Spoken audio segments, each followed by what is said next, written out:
Right, this is page 6 of the C programming notes, section 3, dynamic memory allocation. And I got a text reference, it's 2.2.4. And I'm just going to go through this with an example. In C++, you don't need to include a header file to use new and delete, but in C you do. It's standard lib, the standard library.h. And let's make a main. And I'm going to declare a pointer without initializing it. And just before going any further, you'll notice that I put the asterisk beside the P.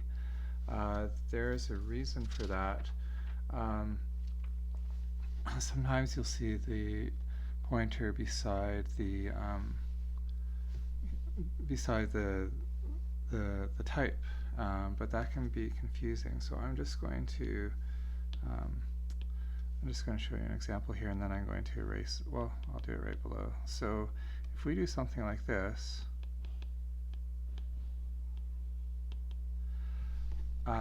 what do you think the type of P and Q is?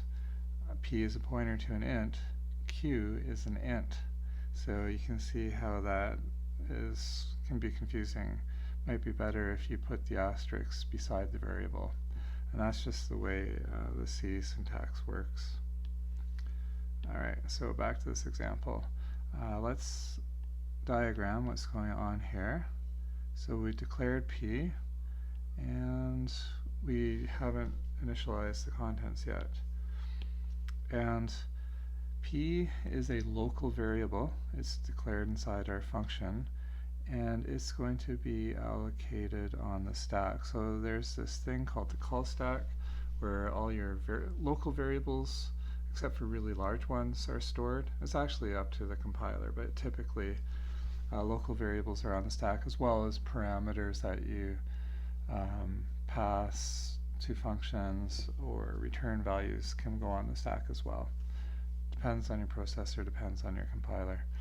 Alright, so next line.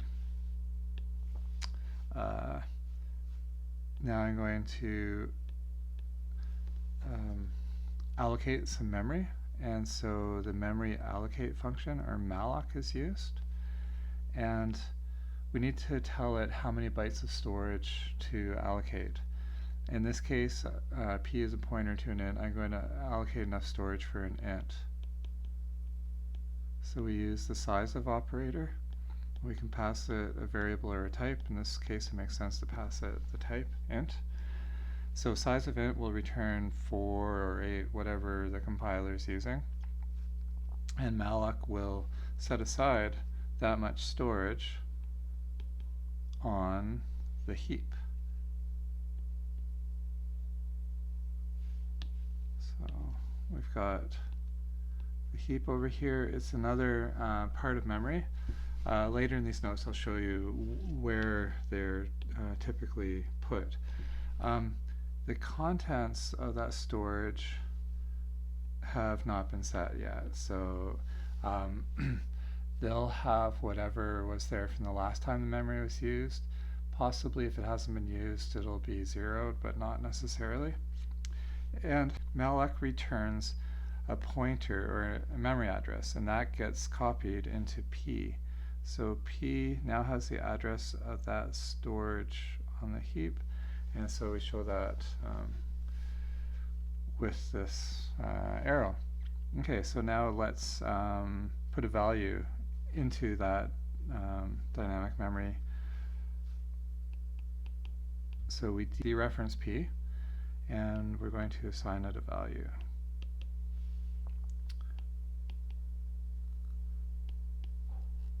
So you should know how this picture is going to change. We have not changed P. P still points here. What we're changing is what P points to. So it now has the integer representation of a 10 stored there. And at some point when we're done with our dynamically allocated memory, we should use the free function. So that's the, I guess, the analog to the delete function in C++. And all you give it is a pointer, memory address, and now what our picture looks like is, let's just assume it hasn't been reused yet. So it'll still have whatever we put in there, but we no longer own it or have control over it. We do, though, have a reference to it still. So this memory that was on the heap has now been reclaimed, and it can be used in future calls to satisfy future calls to malloc. So this pointer here has a name. It's pointing to something that we shouldn't use. So that is a dangling pointer. And so it's good practice if you just returned the memory to set your pointer to null. So now P has, well, that's a 0 as opposed to, the null symbol.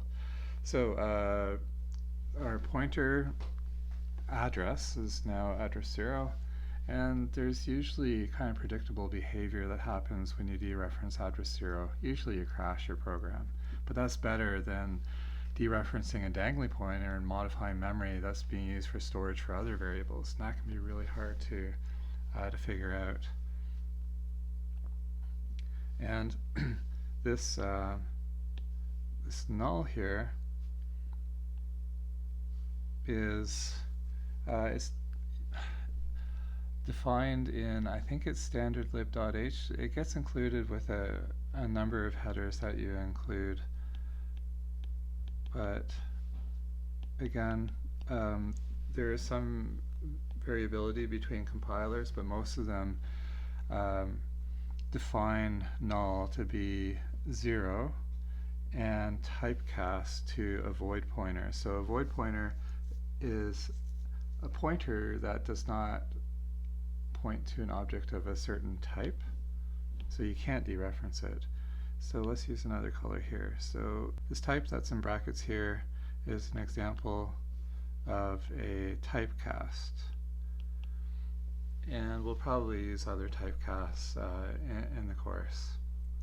Okay, so let's go back to green for a sec.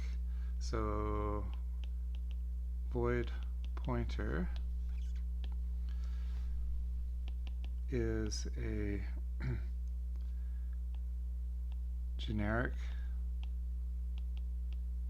pointer type, and in C you can implicitly cast it to any pointer type, like an int pointer, char pointer, whatever you want, without having to explicitly cast it. And that's useful. That means that up where we called malloc there, it returns a void pointer, and we're assigning it to an int pointer p, and we don't have to explicitly cast the value returned by malloc. So C is okay with that. So it can be